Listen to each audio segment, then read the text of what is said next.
昨天 yesterday, triple shrimp noodles from yesterday, triple shrimp noodles today, back to back, baby. 3 bowls of noodles for the 2 of us, plus a few sides here and there. Thought that'd be enough for a while. But we were in the neighborhood just less than 24 hours ago. But now we've returned to check out another noodle shop. Guess what noodles we ordered? So, we were in the neighborhood just less than 24 hours ago. But now we've returned to the old downtown precinct of Suzhou because we have some unforeseen business to attend to. But that also means a legitimate reason to come here and check out another restaurant.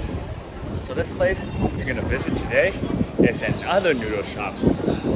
But unlike yesterday's noodle shop, which seems pretty new, this place has a ton of heritage because it's the noodle shop of the renowned and historic Songhelou, which has more than 2.5 centuries of history, and even the Qianlong Emperor ate here several times.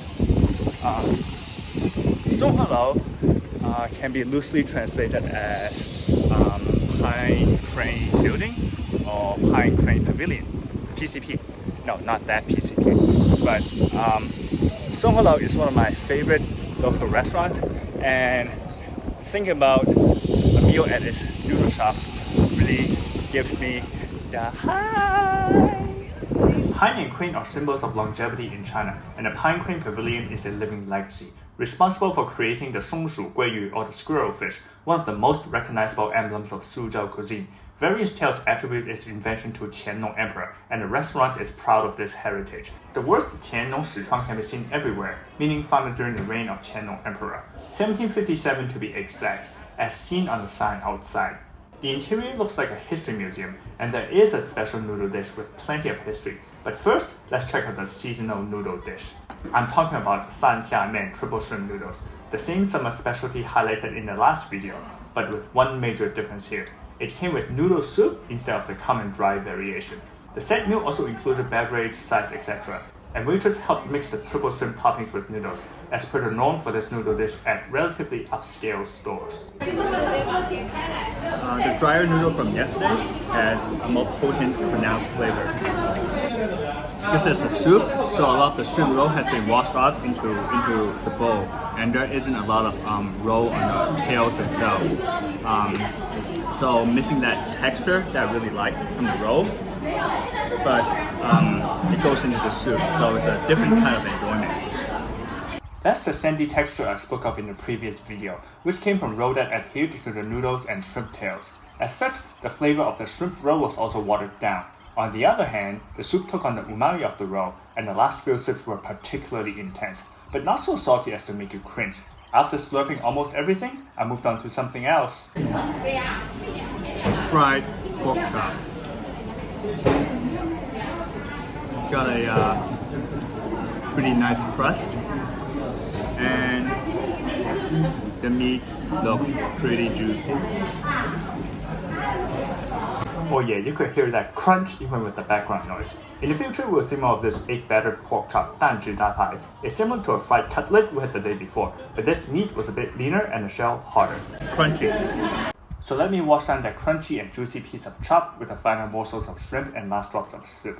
When it comes to the triple shrimp noodles, all in all, I still prefer the dry variety to the soup variety, as the dry version brings more diverse textures and stronger flavors.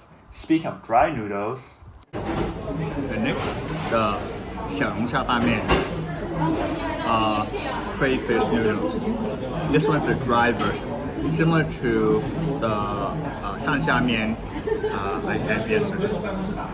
This is not a type of traditional Suzhou noodles at all, but as I've said in a previous video, crawfish is a summer thing in China, so I guess you could consider this a seasonal choice as well. There were several flavor options and we went with garlic. It had charred scallion too, so the bowl was quite powerful and pungent.